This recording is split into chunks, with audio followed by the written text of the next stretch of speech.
Here are the top stories for today, April 24, 2020. President Duterte has extended a newly enhanced community quarantine in Metro Manila and other high-risk areas. The prize money for those who can discover the vaccine for COVID-19 is raised to 50 million pesos. Malacanang said it will continue to defend the country's sovereign rights at the West Philippine Sea. And some hospitals across the country will be participating in the Solidarity Trial for the cure on COVID-19.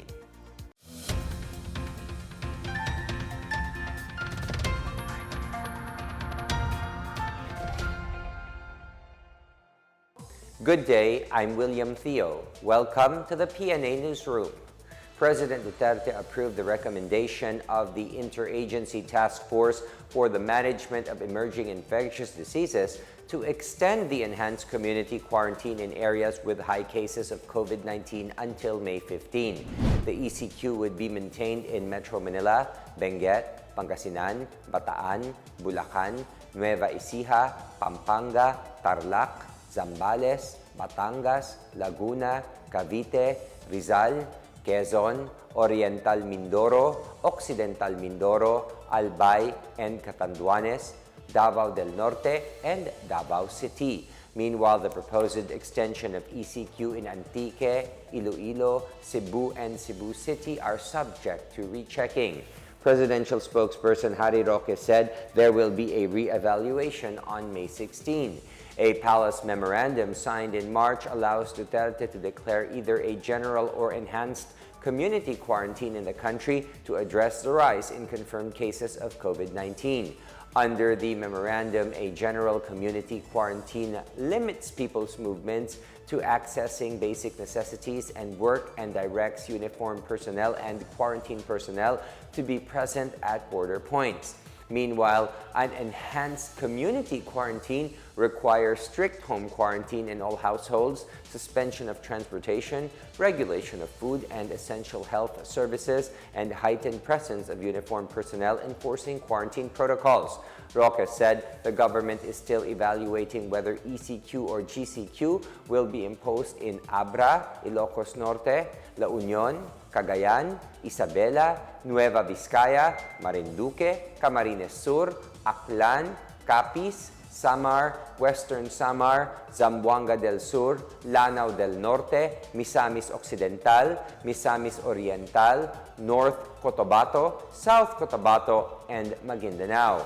Areas with low or moderate risk for COVID-19 such as Negros Occidental, Negros Oriental, Siquijor, Davao del Sur, Davao Oriental, Sultan Kudarat at Lanao del Sur will be placed under GCQ. Other low-risk areas that will be put under GCQ are Apayao, Mountain Province, Ifugao, Kalinga, Ilocos Sur, Batanes, Quirino, Aurora, Palawan, Romblon, Camarines Norte, Sorsogon, Masbate, Guimaras, Bohol, Biliran, Eastern Samar, Leyte, Northern Samar, and Southern Leyte. Also placed under GCQ are Zamboanga del Norte, Zamboanga Sibugay, Bukidnon, Camiguin, Davao Occidental, Sarangani, Agusan del Sur, Dinagat Island, Surigao del Norte, Surigao del Sur, Agusan del Norte, Basilan, and Sulu.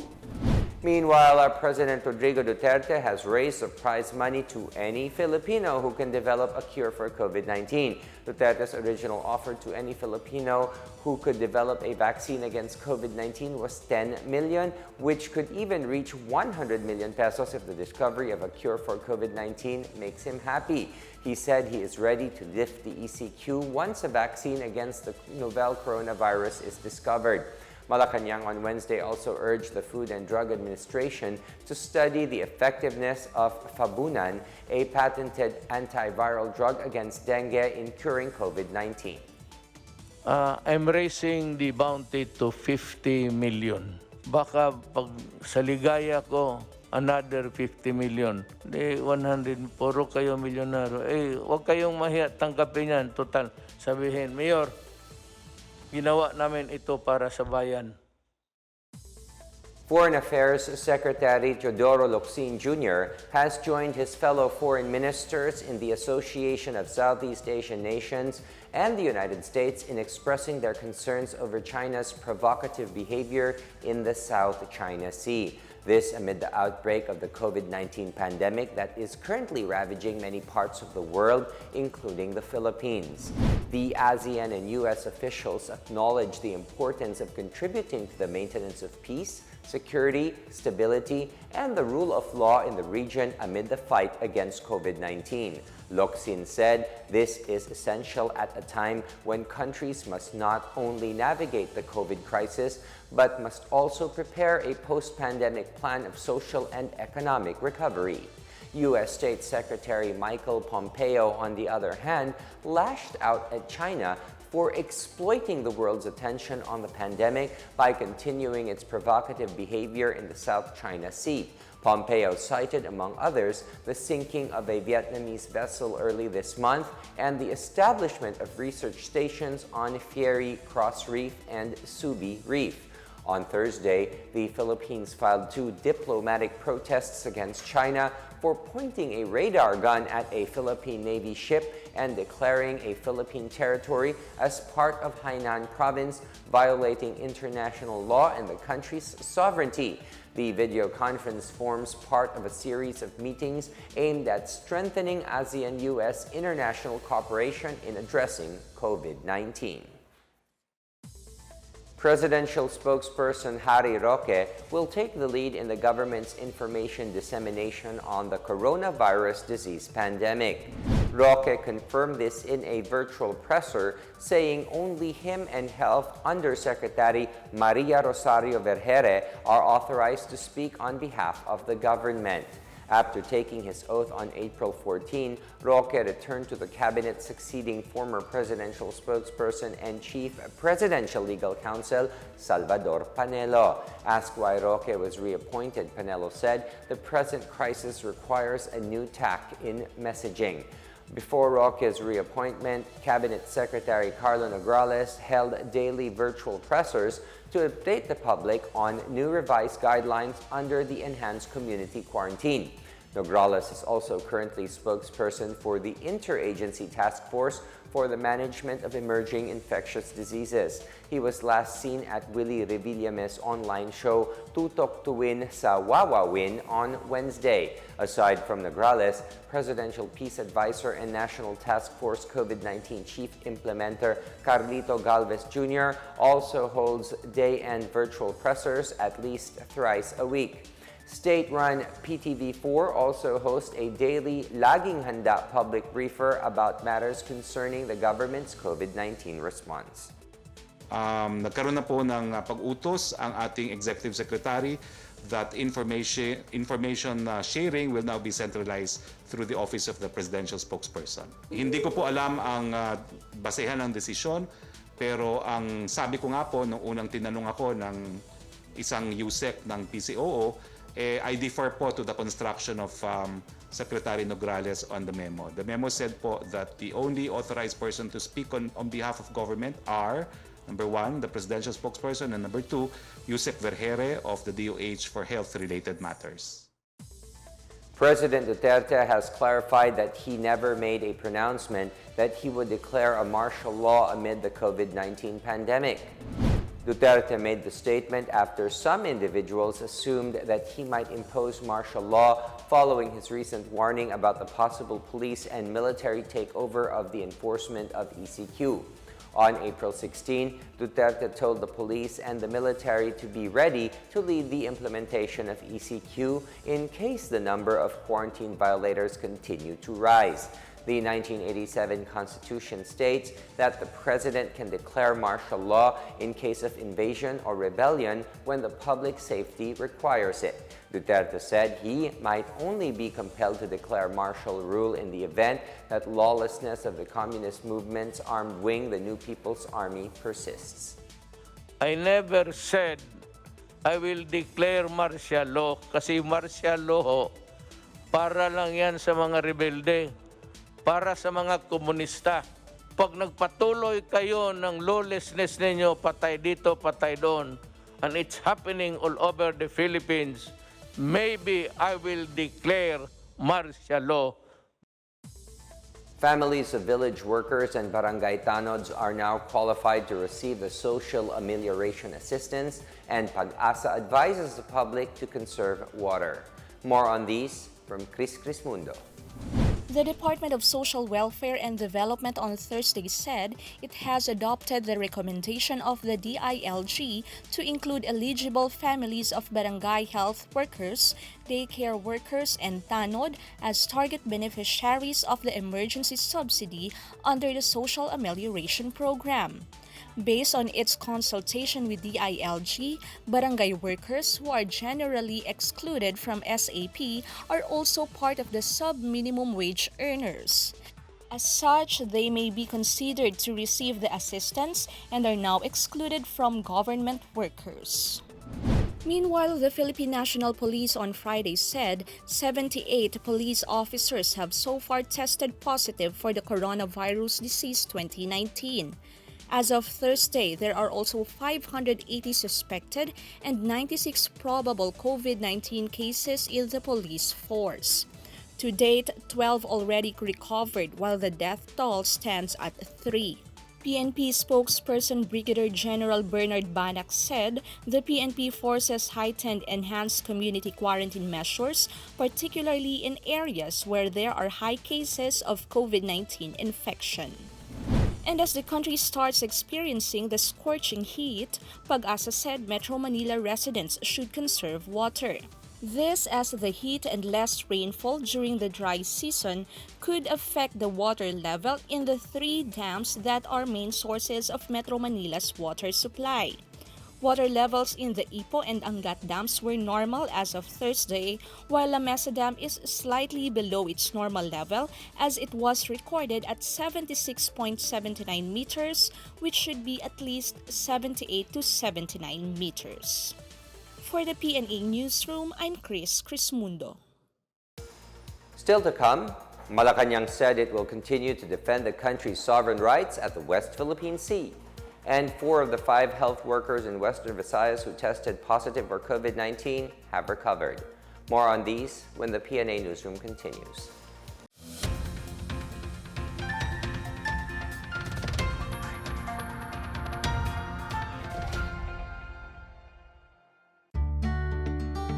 Kakagaling ko lang ng grocery. Siyempre, hindi ko hahayaan na pumasok ang COVID-19 sa bahay at mapahamak ang pamilya ko. Kaya iiwan ko ang sapatos ko sa labas. At ngayon, maghuhugas ako ng kamay ng 20 seconds.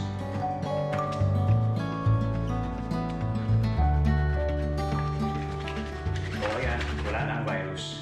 Tandaan, buhay ng pamilya natin na nakasalalay. Let's heal as one.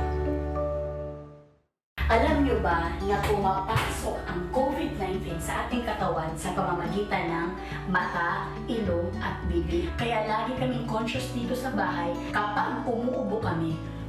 Lagi kaming naghuhugas ng kamay in 20 seconds. Pag lumalabas kami, lagi namin suot ang mask. Lagi lang natin tatandaan mga mamshi. Buhay ng pamilya natin ang nakasalalay dito. Let's heal as one. Alamin ang tamang paraan ng pag-ubo upang mapigilan ang paglaganap ng coronavirus disease 2019. Ugaliing magdala ng panyo o tissue. Kung uubo o babahing, takpan ang buong ilong at bibig gamit ang panyo o tissue. Kung walang dalang panyo o tissue, maaaring gamitin ang braso na pantakip. Kung nakararamdam na kailangan umubo o bumahing, agad na dumistansya sa mga tao sa paligid. Huwag dumura kung saan-saan, gumamit ng tissue at itapon sa basurahan. Ugaliin ang paghuhugas ng kamay at paggamit ng alcohol o hand sanitizer upang mamatay ang mikrobyo. Basta't sama-sama at laging handa, kaya natin to! Isang paalala mula sa DOH, PCOO, KBP at ng himpilang ito.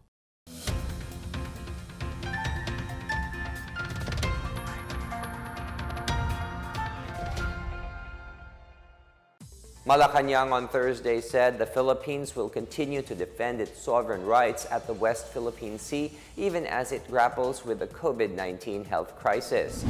In a virtual presser, Presidential spokesperson Harry Roque expressed support for the move of the DFA to file 2 diplomatic protests against China for violating international law and Philippine sovereignty. Roque defended the government's move amid criticism questioning the timing of the filing of 2 diplomatic protests amid the pandemic.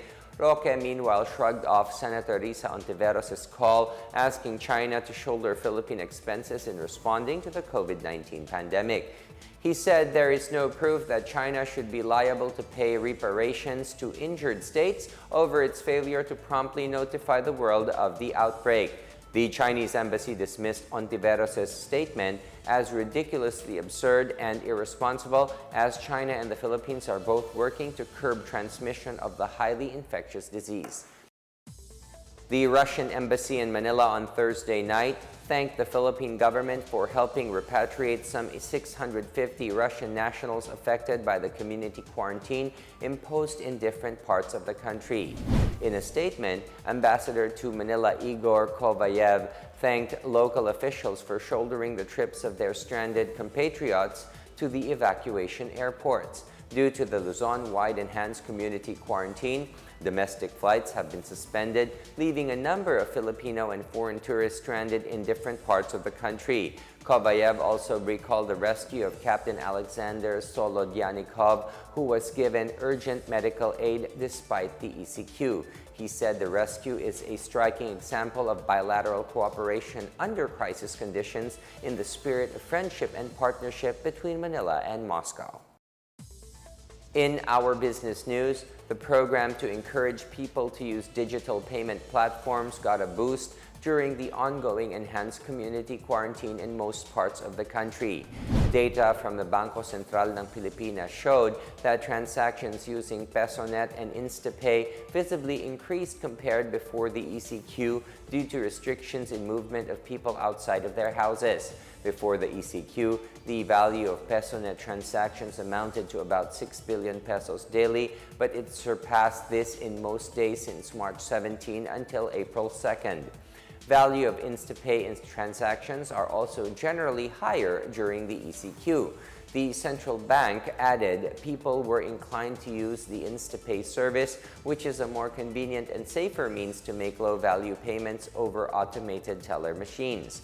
On Wednesday, BSP Governor Benjamin Diokno urged the public to utilize e-payment platforms to help in the government's bid to address the rise of COVID-19 and lessen transmission.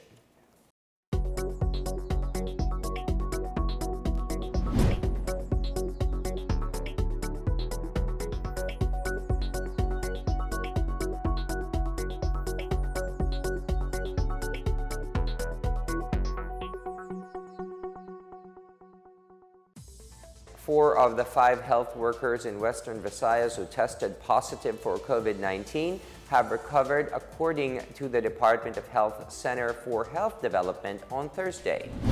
The 5 health workers composed of 3 doctors, 1 nurse, and 1 radio technologist. Dr. Renilyn Reyes, head of the DOH CHD6 Public Health Program Development, clarified that none among them have contracted the sickness during their duties. She said it is possible that the cause of infection is travel or exposure outside the region. She said the regional health office recorded 109 contacts of the 5, in which 63 were tested for COVID-19. Meanwhile, Reyes said that there is no additional case of COVID-19 in Western Visayas as of Thursday. The cases are still at 55, with Iloilo having the most number of COVID-19 positive cases with 18. Local government units have further tightened security measures to stop the spread of COVID-19 in the provinces. These include stricter usage of exit passes and implementation of curfew. More on this from Janice Cabe. The local government of Cagayan de Oro has vowed to go after those involved in unauthorized reproduction of barangay exit passes as part of the broader strategies to strengthen existing community quarantine measures. This came after 2 residents in Barangay Bayanga were held by police for allegedly duplicating the BEP on Thursday. A pregnant woman was arrested on Wednesday for also allegedly using a fake exit pass. Unauthorized duplication of the exit pass is punishable by law. In Antique, local police have been directed by the Police Regional Office 6 to apprehend curfew violators without warning since Thursday evening. Police would also arrest those who are not using a face mask, which is now mandatory, and those who do not observe physical distancing. From March 17 to April 22, the police had already apprehended 116 persons due to curfew violations. Persons apprehended due to curfew, like in Sibalom and Kulasi towns, were made to hold vigil in front of empty coffins placed in the gymnasiums and were released after the curfew hours. In Zamboanga City, the local interagency task force on COVID-19 started implementing a quarantine pass scheme on Thursday to further limit the number of people in public areas. The city government has so far issued over 219,000 quarantine passes, which allows holders to go out in batches on Monday, Wednesday, and Friday, or on Tuesday, Thursday, and Saturday. Mayor Maria Isabel Climaco Salazar said the quarantine pass system is based on the advisory of the Department of the Interior and Local Government that encouraged local government units to schedule or cluster barangays whose residents may be allowed to go out. For the PNA Newsroom, I'm Janice Cave. Up next, some 21 hospitals across the country will be participating in the Solidarity Trial for the Cure on COVID-19. And Iloilo Town takes on Cooking with Style Challenge. The PNA Newsroom returns after these reminders.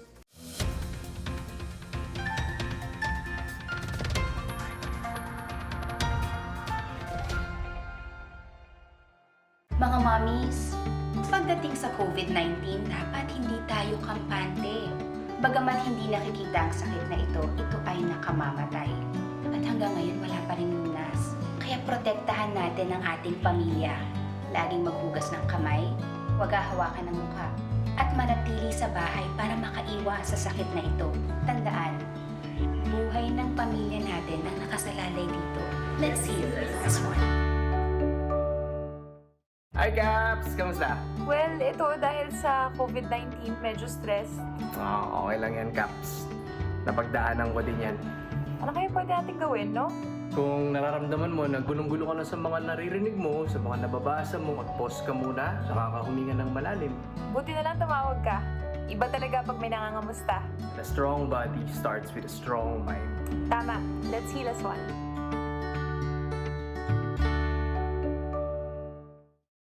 Tandaan ang tamang paraan ng paghuhugas at paglilinis ng kamay upang makaiwas sa iba't ibang karamdaman. Basain ng tubig ang mga kamay at sabunin. Unang sabunin ang mga palad at ang likod ng mga kamay. Kuskusin na maigi ang pagitan ng mga daliri at maging ang mga kuko. Isunod ang pagitan ng mga hinlalaki at kuskusin ng paikot ang mga dulo ng mga daliri sa magkabilang palad. Banlawang mabuti ang mga kamay sa malinis na tubig at patuyuin ang mga kamay gamit ang single-use towel o air dryer. Basta't sama-sama at laging handa, kaya natin to! Isang paalala mula sa DOH, PCOO, KBP at ng himpilang ito.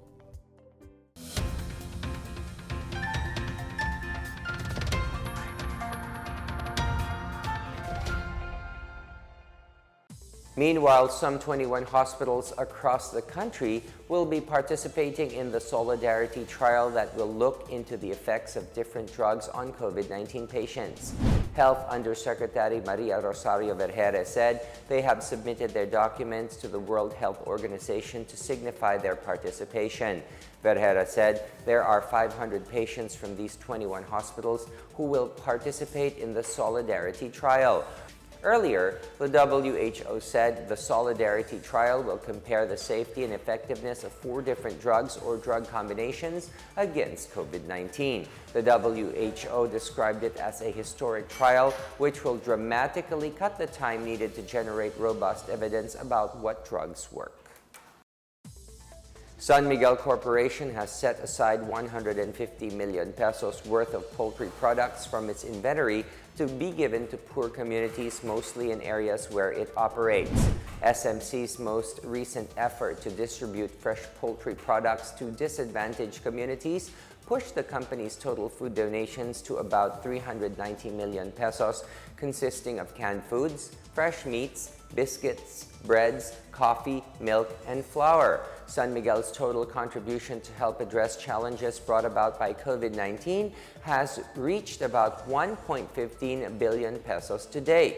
SMC President and COO Ramon S. Ang said they are in a position to help and provide essential relief to their neighbors, and putting their resources to good use is the right and responsible thing to do. Meanwhile, the Alliance Global Group Incorporated announced they have donated over 603 million pesos to various efforts in the fight against COVID-19. Using AGI's donations include food vouchers for urban poor through the project Ugnayan, disinfectant, alcohol, and 60 million pesos from Mega World Corporation to the Philippine Red Cross. The AGI also provided personal protective equipment for medical frontliners, as well as free transport for medical workers, among others. CEO Kevin Andrew Tan assured AGI's companies will support all efforts and look for ways on how and where they can further extend help.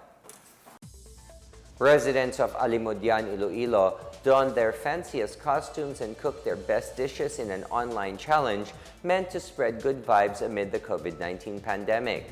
The Cooking with Style challenge by Paul Ray Tolentino had its participants wearing their most elegant dresses while cooking, such as gowns, suits, and barong Tagalog. Tolentino conceptualized the challenge after a photo of Alimodian Mayor Jeffrey Alonsabe wearing a duster while cooking for frontliners made a buzz on social media. On April 20, Tolentino wore a barong Tagalog while cooking their dinner to start the online challenge.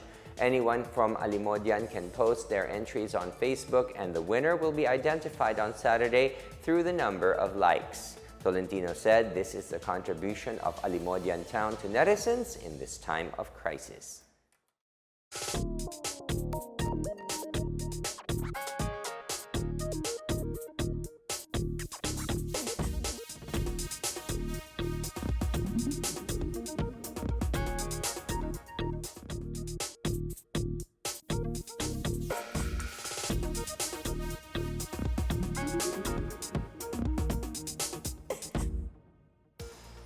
And here's another look at today's biggest stories.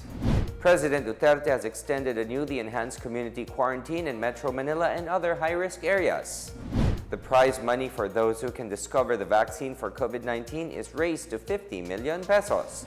Malacanang said it will continue to defend the country's sovereign rights at the West Philippine Sea.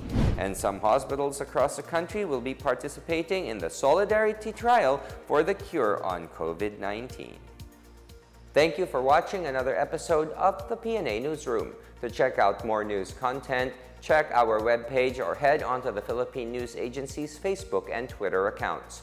For more stories about the government and how it serves Filipinos, look for these hashtags in all of our social media platforms and websites. We are shown on the pages of the PCOO and its attached agencies. Also, watch us on television on PTV4 and IBC 13. And today, the extension of the enhanced community quarantine has been extended over the National Capital Region. Although this may be a little bit disappointing, we urge everybody to please just bear with it, because the government knows what is best for us. On the other hand, many other areas are upgraded or modified into GCQ. So hopefully in the next few weeks, we will also be able to achieve all of this. But remember, we heal as one, and it is only together that we can achieve great things. So let's strive for that. And that's your daily dose of the biggest stories that you need to know. From the PNA Newsroom, I am William Theo. Good day.